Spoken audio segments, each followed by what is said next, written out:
On today's episode of Featured Fashion History, we'll be looking at the history behind Salvatore, Ferragamo, Mary Quant, and Calvin Klein. Salvatore Ferragamo was born in 1898 in Bonito, Italy.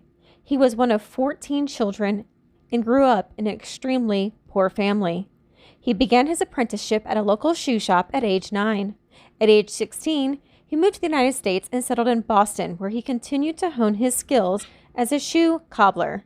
He also traveled to California to further his education. In 1927, when supplies were scarce because of the war, he moved back to Italy and opened a shoe store in Florence. His designs were innovative and were immediately popular.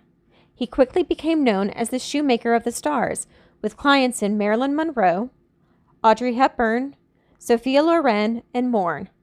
He grew his brand to include handbags and accessories. Like other designers, he was known for using luxurious quality materials with his designs. His shoes were known for both their comfort and their style.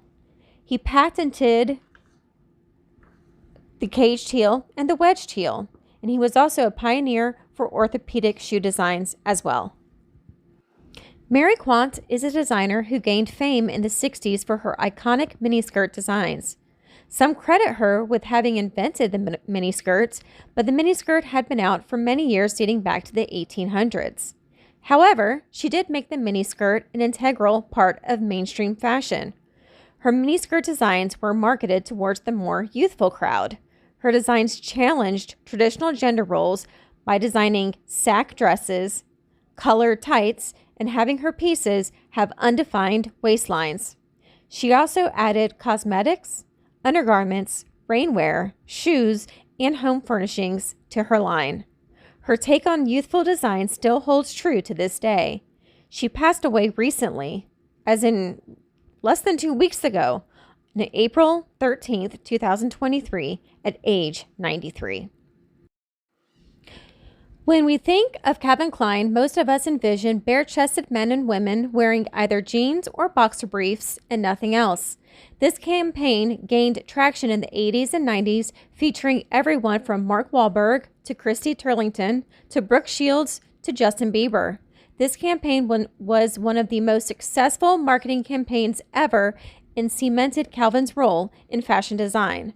But his career actually began 20 years earlier in the 60s when he focused on coats and dresses. However, his line of jeans, which featured an understated minimalist design, put his name on the map in the 60s. Calvin appeared on the front of Vogue magazine in 1968, making him the first male designer to be featured on the front cover. In his private life, he is an avid art collector. His house sold for $75 million in the Hamptons in 2014, setting a record for the most expensive house sold in the area. He has been married twice and has one daughter.